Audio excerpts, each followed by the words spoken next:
बांदा जिला अस्पताल में आकर एक एम्बुलेंस रुकती है जिसमें पुलिस के सिपाही मौजूद थे। पुलिस की गाड़ियां उसको बैकअप दे रही थी। अचानक इतने भारी भरकम लश्कर के साथ में जब आकर वो गाड़ी रुकती है तो देखने वाले चौंक जाते हैं कि आखिर ऐसा कौन सा व्यक्ति है जिसको लेकर इतना पुलिस प्रशासन लेकर आया हुआ। उस बेहोश लाए हुए व्यक्ति को बचाने के लिए 9 डॉक्टरों की टीम भरसक प्रयास करते हैं। मेडिकल कॉलेज के प्रचार बताते हैं कि लाए हुए व्यक्ति को बचाया नहीं जा सका। चारों ओर ये खबर फैलती है कि लाया जाने वाला व्यक्ति कोई और नहीं, पूर्वांचल का बाहुबली मुख्तार अंसारी है। यह खबर जंगल में आग की तरह चारों ओर फैल जाती है। आनन फानन में भीड़ इकट्ठा हो जाती है और प्रशासन पर धीमा जहर देने के आरोप लगने लगते हैं। चारों ओर एक ही आवाज सुनाई देने लगती है कि प्रशासन ने मुख्तार अंसारी को धीमा जहर देकर मार दिया। मुख्तार अंसारी ने 21 मार्च को बाराबंकी की अदालत में प्रार्थना पत्र दिया था कि 19 मार्च को जो उसको खाना दिया गया है वो विषाक्त खाना था। उसको खाने के बाद में उसको उल्टियां आने लगी, उसको चक्कर आने लगे, उसको बार बार ऐसा महसूस हो रहा है कि उसकी मृत्यु हो जाएगी। पुलिस प्रशासन उसकी हत्या करना चाहता है। इस तरह का आरोप मुख्तार अंसारी ने प्रार्थना पत्र के जरिए अदालत में लगाया था। सूत्रों के हवाले से भी जानकारी होती है कि अचानक 29 मार्च को मुख्तार अंसारी को खून की उल्टियां होती हैं, जिसके बाबत उसे तुरंत दुर्गावती मेडिकल कॉलेज लेके आया जाता है, जहां पर 9 डॉक्टरों के पैनल ने उसकी जान बचाने की भरसक कोशिश की, लेकिन अंततः उसकी 8:25 पर मृत्यु हो गई। मुख्तार अंसारी पूर्वांचल का एक बाहुबली था जिसका नाम लोगों की जबान पर था। बच्चा बच्चा मुख्तार अंसारी को जानता था। नमस्कार दोस्तों, मैं हूं आशीष कुमार वाजपेयी और आज आपके लिए लेके आया हूं एक सत्य घटना, एक सत्य कहानी, या यूं कहें कि एक सत्य जीवन परिचय बाहुबली मुख्तार अंसारी के बारे में। अगर मुख्तार अंसारी के बारे में कहना लग जाऊंगा तो वीडियो बहुत बड़ा हो जाएगा। संक्षिप्त में उसके बारे में कुछ घटनाएं बताता हूं जिसके कारण मुख्तार अंसारी जयराम की दुनिया में बेताज बादशाह बनकर उभरा और अंततः 29 मार्च 2024 को उसकी मृत्यु हो गई। डॉक्टरों के अनुसार हृदय गति रुकने के कारण उसकी मृत्यु हुई है। पोस्टमार्टम कर बिस्तरा सुरक्षित रख लिया गया है, चूंकि इसमें इल्जाम लगाए जा रहे हैं कि मुख्तार अंसारी को जिला जेल प्रशासन ने धीमे धीमे विषाक्त पदार्थ खाने के रूप में दिया, जिससे उसकी मृत्यु हो गई। बांदा जेल के जेलर और डिप्टी जेलर दोनों लोगों को निलंबित कर दिया गया है और मुख्तार अंसारी की मौत के बाबत एक कमेटी बना दी गई है जो इस बात की जांच करेगी क्या मुख्तार अंसारी की मृत्यु हृदय गति रुकने से हुई थी या विषाक्त पदार्थ खाने से हुई थी। मुख्तार अंसारी का जन्म 30 जून 1963 में गाजीपुर में हुआ था। उनके दादा डॉक्टर मुख्तार अहमद अंसारी स्वतंत्रता संग्राम सेनानी थे और वह सन 1926 और 1927 के बीच में भारतीय राष्ट्रीय कांग्रेस के अध्यक्ष भी रहे तथा गांधीवादी विचारधारा से प्रभावित थे। डॉक्टर मुख्तार अहमद अंसारी के बेटे सुभान अल्लाह अंसारी एक वामपंथी दल के बहुत बड़े नेता थे। उनकी शादी राबिया बेगम के साथ में हुई थी, जिससे उन्हें 3 पुत्र प्राप्त हुए थे, सुवकतुल्लाह अंसारी, अफजाल अंसारी और मुख्तार अंसारी।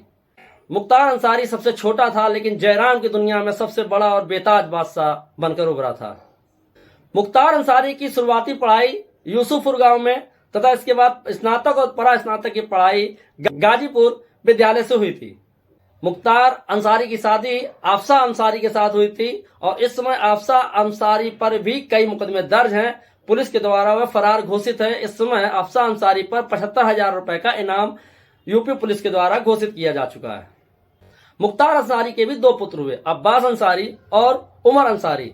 बड़ा बेटा अब्बास अंसारी इस समय भारतीय सुहेलदेव पार्टी से विधायक है तथा छोटा बेटा उमर अंसारी हेट स्पीच के मामले में फरार चल रहा है और यूपी पुलिस के द्वारा वांटेड की सूची में है। मुख्तार अंसारी का जो जयराम की दुनिया में कदम रखा वो बिल्कुल फिल्मी था, या यूं कहें जो फिल्में होती हैं वो हकीकत का आईना होती हैं। उसी आईने, हकीकत के आईने से प्रेरित होकर ही फिल्में बनाई जाती हैं। कहा जाता है कि अगर भाजपा नेता कृष्णानंद राय जिंदा होता तो शायद मुख्तार अंसारी का इतना दबदबा नहीं होता, ना ही राजनीति में इतना दखल दे पाता।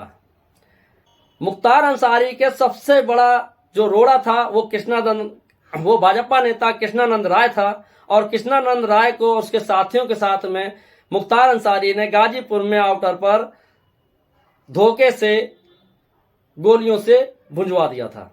कृष्णानंद राय और उसके साथ चल रहे गनर की और साथियों की मुख्तार अंसारी ने बहुत ही बेरहमी से कत्ल करवा दिया था, जिसके बाद में वो जयराम की दुनिया में बेताज बादशाह पूर्वांचल का बन गया था।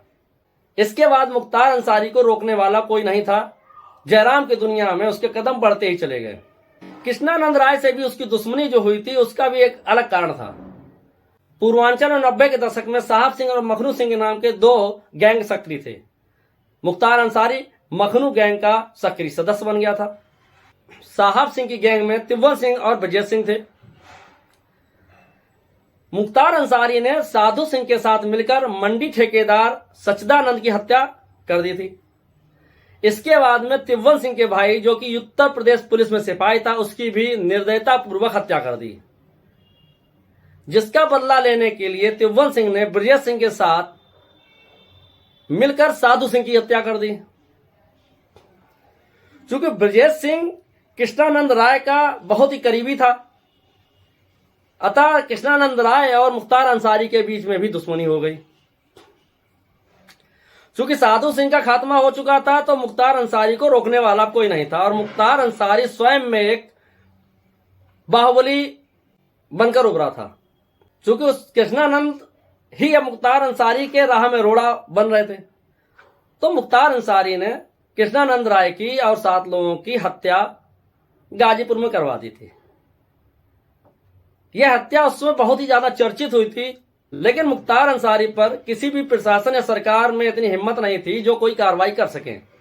चारों ओर से मिलने वाले समर्थन के कारण मुख्तार अंसारी जयराम की दुनिया का बादशाह बन गया था, जिसकी पूर्वांचल में ठीक ठाक पकड़ हो गई थी और एक अपना उसका रुतबा हो गया था।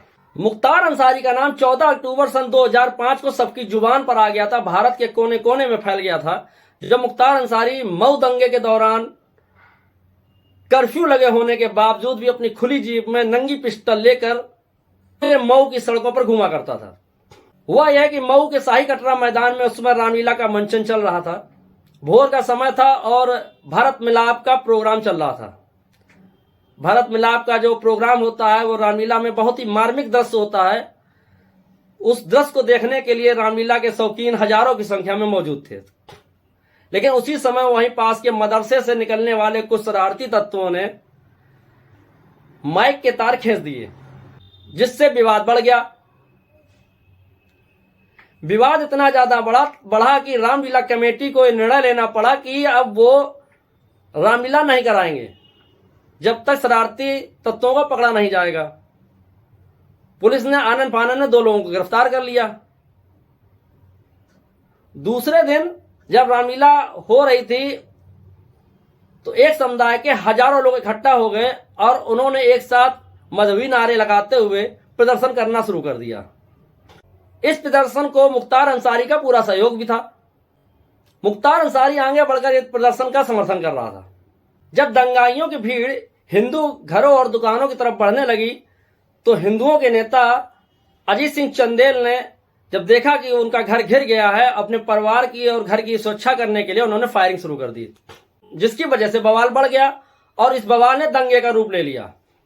चारों ओर हिंदुओं के घरों को जला दिया गया, उनकी दुकानों को जला दिया गया, रोडों पर राख के ढेर लग गए।